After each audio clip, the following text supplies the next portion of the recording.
Hello students, मैं Neeru Gupta, associate professor, department of chemistry, government MS college, Bikaner.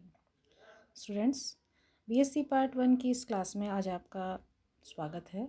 हम paper first की first unit पढ़ रहे हैं और चैप्टर है हमारा सेकंड, आयनाइजेशन पोटेंशियल, और आयनाइजेशन एनर्जी हमारा आज का टॉपिक रहेगा, यानी कि आयनन विभव अथवा आयनन ऊर्जा।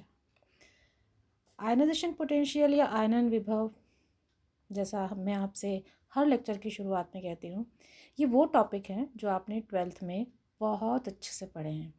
लेकिन यहाँ हमारी यूनिट का इस पार्ट में बहुत कुछ ऐसा है जो शायद आपने ना पढ़ा हो, इनफैक्ट आप शायद भूल भी गए होंगे। तो आज हम इनको रिवाइज तो करेंगे ही, साथ साथ इनसे जुड़ी हुई कुछ नई चीज़ों के बारे में भी बात करेंगे। सबसे पहले आयनाइजेशन पोटेंशियल या आयनन विभव की परिभाषा क्या होती है। It is defined as the minimum energy required to remove an electron from an isolated gaseous atom in its ground state।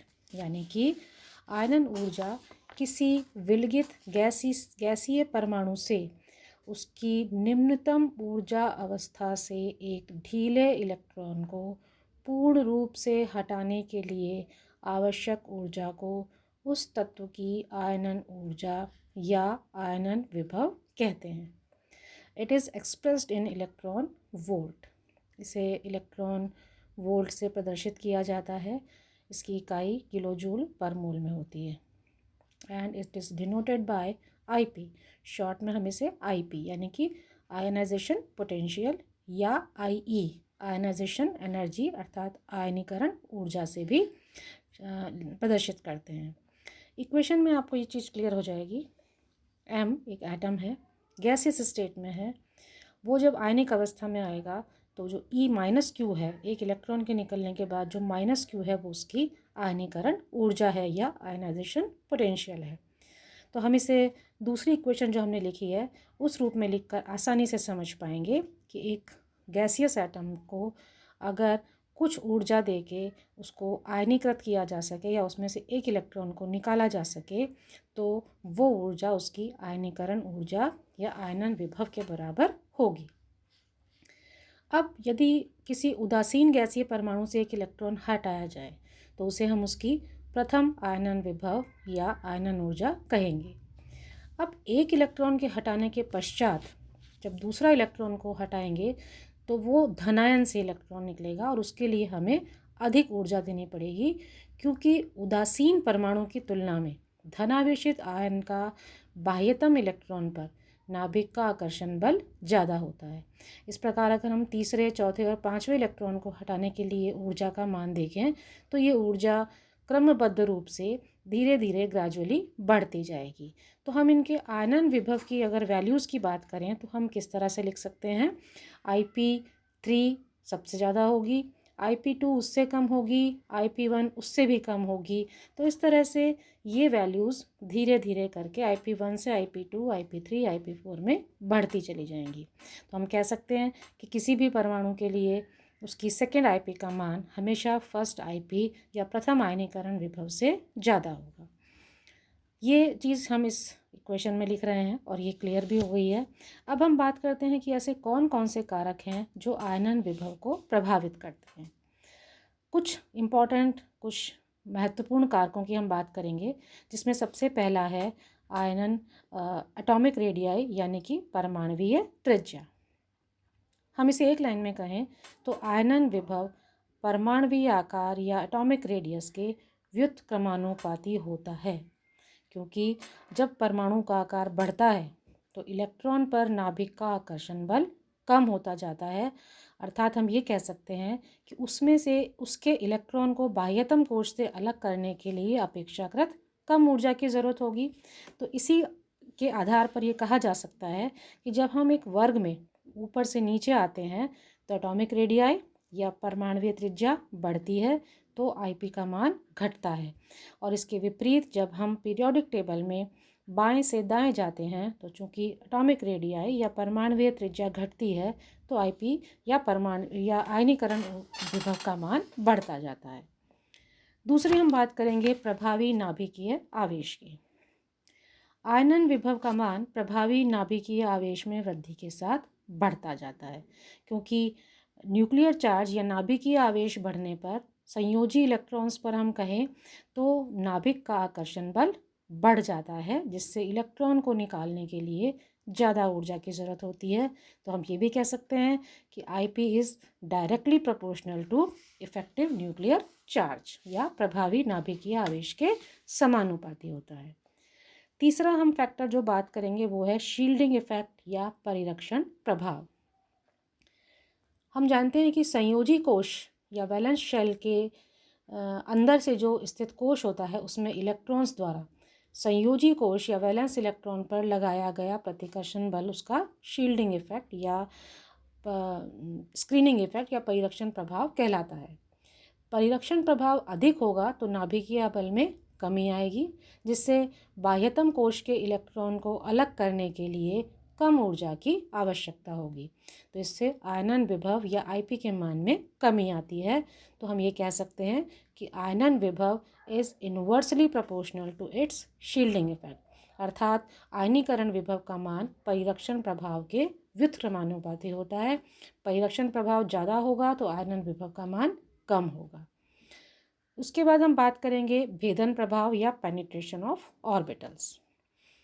एक ही कोश में, मुख्य कोश में अगर हम कहें तो S, P, D और F उपकोश के कक्षकों में S उपकोश के कक्षक नाभिक के सबसे नज़दीक होते हैं, यानी कि इनमें उपस्थित इलेक्ट्रॉन्स पर नाभिकीय आकर्षण ज़्यादा लगता है।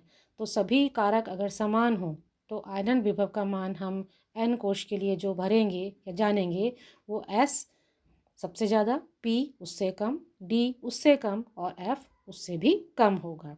तो हम कह सकते हैं कि S ऑर्बिटल से इलेक्ट्रॉन को निकालने के लिए हमें ज़्यादा ऊर्जा की ज़रूरत होगी, तुलनात्मक रूप से P में उससे कम, D में उससे कम और F में सबसे कम होती है। उसके बाद हम बात करते हैं अपने पांचवें फैक्टर की, जो है स्टेबल इलेक्ट्रॉनिक कॉन्फ़िगरेशन, यानी कि स्थायी इलेक्ट्रॉनीय विन्यास। इसमें हमने पिछले चैप्टर में भी पढ़ा था कि भरे हुए, पूर्ण भरे हुए और अर्ध भरे हुए कक्षक स्थायी होते हैं, क्योंकि इन कक्षकों का स्थायित्व अन्य विन्यासों की तुलना में ज़्यादा होता है।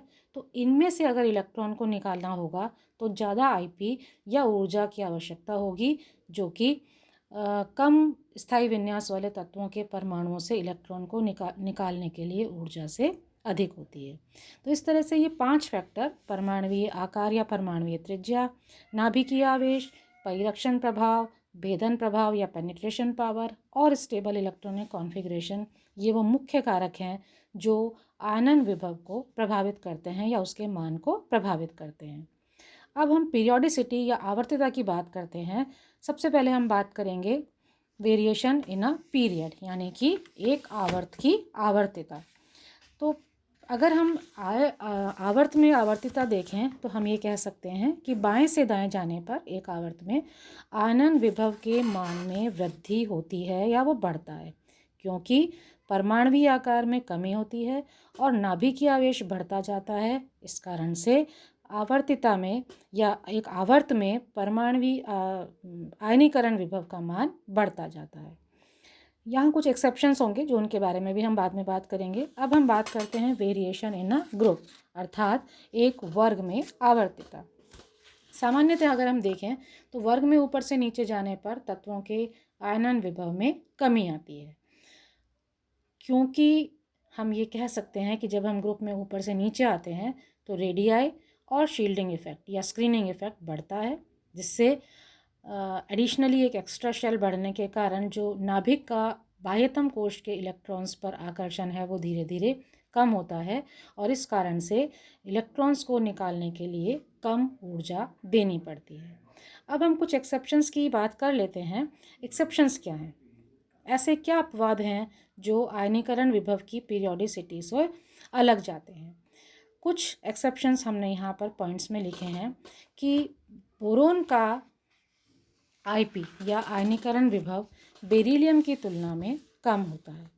दूसरे आवर्त में जब हम देखें तो बेरिलियम का आयनन विभव बोरोन से, जबकि तीसरे आवर्त में मैग्नीशियम का आयनन विभव एल्यूमिनियम से अधिक होता है, क्योंकि बेरिलियम और मैग्नीशियम दोनों ही में इलेक्ट्रॉन जब निकलता है तो नाभिक के अधिक समीप पूर्ण भरे हुए कक्षक से, यानी कि 1s2 2s2, और इसी तरह से मैग्नीशियम के लिए भी न्यूक्लियस के जो सबसे नज़दीक ऑर्बिटल होता है उससे निकलता है। तो एस कक्षकों का चूंकि भेदन प्रभाव ज़्यादा होता है, इस कारण से इनके आयनन विभव का मान भी उच्च होता है। इसी प्रकार अगर हम देखें कि ग्रुप 15 के जो एलिमेंट्स हैं उनका आयनन विभव ग्रुप 16 के एलिमेंट्स से ज़्यादा होता है, क्योंकि ग्रुप 15 यानी कि नाइट्रोजन परिवार के जो सदस्य हैं उन सभी में अर्धपूर्ण भरे कक्षक होते हैं, और ग्रुप 16 यानी कि ऑक्सीजन फैमिली में बाह्यतम कोश Np इलेक्ट्रॉन से निकलता है। तो इनकी स्थायित्व कम होने के कारण इनमें इस इलेक्ट्रॉन्स को आसानी से कम ऊर्जा से निकाला जा सकता है। इसके अलावा variation in IP for transition metal, ये डी ब्लॉक कॉन्ट्रैक्शन के कारण होता है, जो कि हमने एटॉमिक और आयनिक रेडिया में पढ़ा था।